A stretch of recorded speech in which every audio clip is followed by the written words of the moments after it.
Does the nation-state of Israel play a role in biblical prophecy?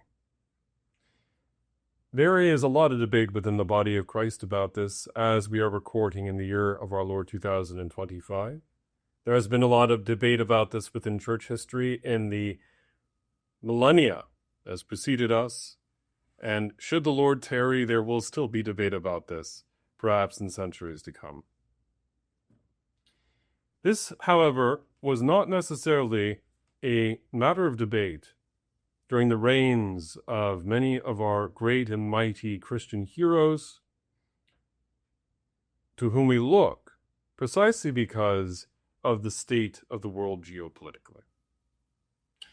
After the fall of Jerusalem under Vespasian, after the destruction of the temple in AD 70, while there were attempts to rebuild a third temple under Julian the Apostate in the 360s AD, what is very plain is that Israel had ceased to exist as a sovereign nation. But the Jewish people continued to persist in desiring to return to Jerusalem because of the Hebrew Bible's insistence that in Jerusalem, there the temple of the Lord is to be established. Read 1 Kings. Read the promises made in Samuel. Read the living word of God. They held on to this promise. But for many Christians, the belief seems to have been, even from the early 2nd century, even if you read the book of Hebrews within the New Testament, that in some sense, the Eucharist, the offering of the body, blood, soul, and divinity of Jesus on the altar, had fulfilled the Levitical offerings made in the temple. And as a result of this fulfillment of animal sacrifices in the Eucharist and in the atonement of Jesus on the cross, that therefore there was a new understanding of the identity of Israel. For many, within the earliest church, we could see this, I believe, in the writings of Hippolytus of Rome, as well as others. There is an emphasis that the new community of Gentile believers and many early Jewish converts to Messianic belief, that this movement coming out of an entirely Jewish root that has spread throughout the Gentile world that we call the church, that this is Israel. And this is very plain if you read the writings of St. Augustine, where he will be even more forthright that the promises given to Israel in the Hebrew Bible about the restoration to the land are figurative and not literal. And therefore, rather than a return to a piece of real estate, we're dealing with the cosmic return of God's people. We can see how this theology, however, led very quickly to harsh anti-Semitism, how it led to the horrible pogroms that occurred throughout the medieval era and early modern era, and how it led primarily to tensions even within the early church. It is because of this theology that Chuck Missler will make a statement that, while true, is very troubling. That this theology, which appears to be replacement theology, very quickly led in the 20th century to places like Auschwitz and Dachau. May I say simply, brothers and sisters, this historic theology, which is at the root of mainline Protestantism, Catholicism, and Orthodoxy, remember I am a Lutheran minister, that this mainline approach has received some amending. I think of John Paul II nuancing it a bit, right? The Second Vatican Council calling our Hebrew sisters and brothers, elder siblings in the faith. But we can see how the church is not always institutionally lived up to a sense of understanding. I believe that the church, in some sense, has fulfilled Israel, which sounds a lot like replaced.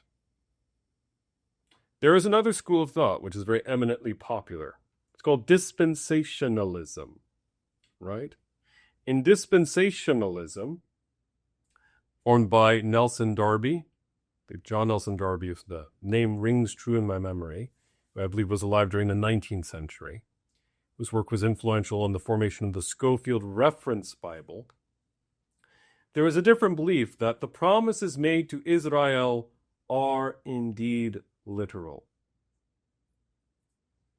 And as literal, that God would geographically recreate the nation state of Israel.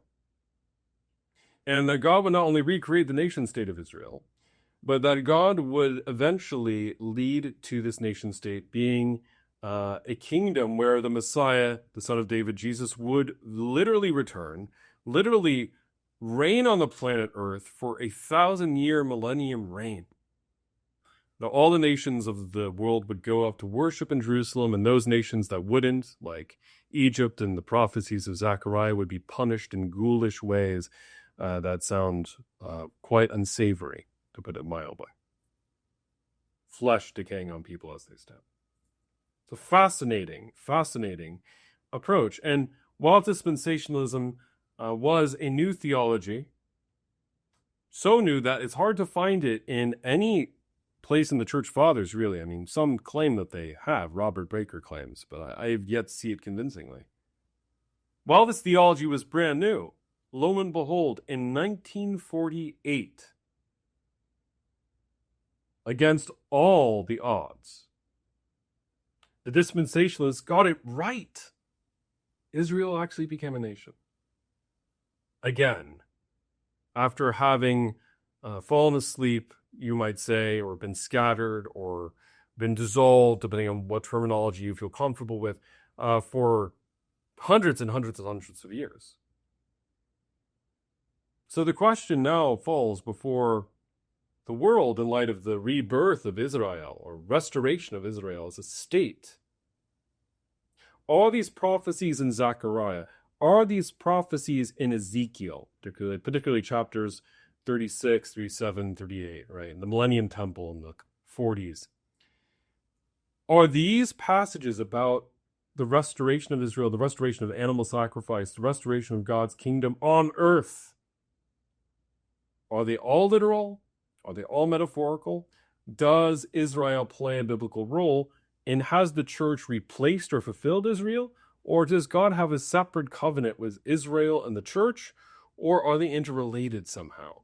Paul gives the image of an olive tree, and we are grafted into the olive tree, suggesting that we're grafted into Israel. So what is going on? These are some cautionary notes I just want to make for a moment. Traditionalist friends, I understand you're zealous to defend the theology of Martin Luther, Thomas Aquinas, and of the Church Fathers. And to realize that sending money to a earthly nation state does not necessarily mean blessing. I hear you and I understand you. I believe with all my heart that your intentions are positive. However, against all the odds, Scripture appeared to literally be fulfilled in the 1940s. Against all the odds, the dispensationalists seem to have gotten something right with the rebirth of this people.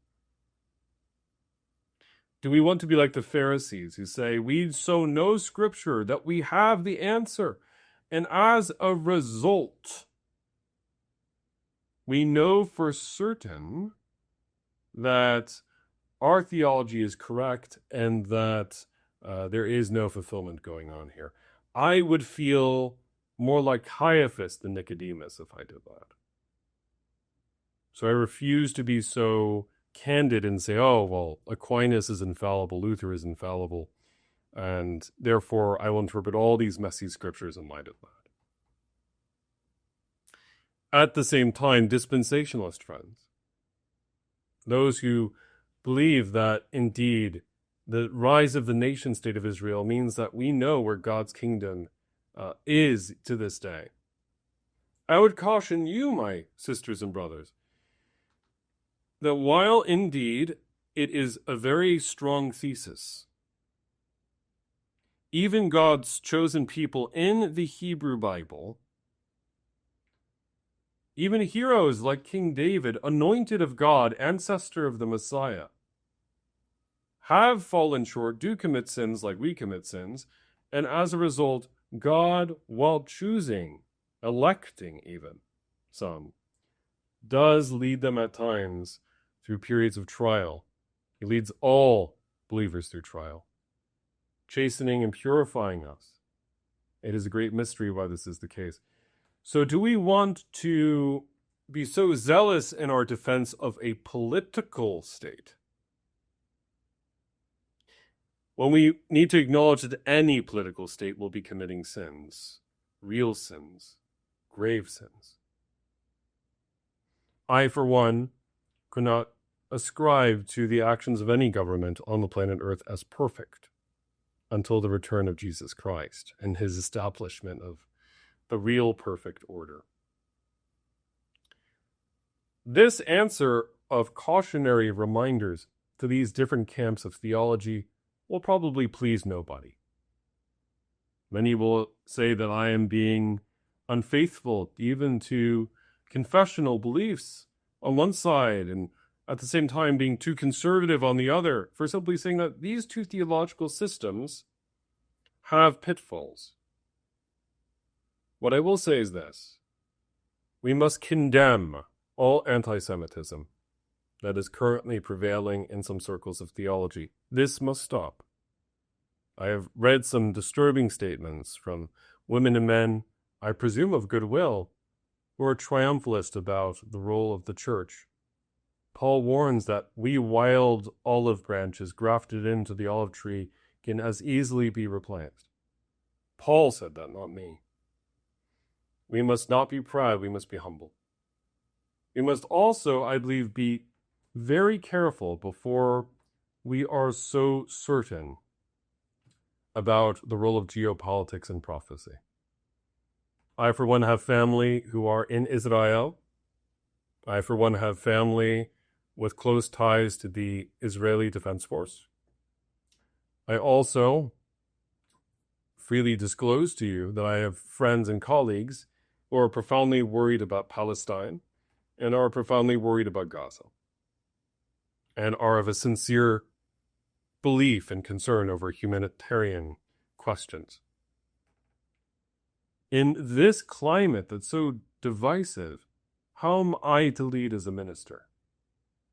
Am I to say I have my pet theological theory and all of you go and you just deal with it? Or do I, as Jesus of Nazareth, tell people that indeed I believe, as Jesus said to the Samaritan woman, that salvation has come through this unique covenant given to the descendants of Abraham, Isaac, and Jacob. But we must love our enemies. We must do good to those who persecute us and hurt us. We must pray for those who despitefully use us. We must turn the other cheek. We must avoid acting arrogantly, seeking the twig that is in our neighbor's eye and forgetting the plank that is within our own. The reality remains that I believe in my heart of hearts that we must study this question together as a church, but that we should not create firing squads over it. The church and Israel play a significant role. And while I began this video by saying I would not give my personal belief, I will hint as much here. I do believe that as Jesus was geographically specific about the manner of his return, that God has and still does have a fulfilling promise to his people. His people who are of spiritual descent, those who walk by faith, but also those of possible biological descent, the descendants of Abraham, Isaac, and of Jacob, who have been persecuted, pogromed, and holocausted for centuries out of mind. We need to pray that reconciliation and healing takes root instead of war. Hatred has no place in the heart of a disciple of Jesus. I pray that we may be ambassadors of love. May the blessing of Almighty God descend and remain upon all of you, in the name of the Father, and of the Son, and of the Holy Ghost. Amen.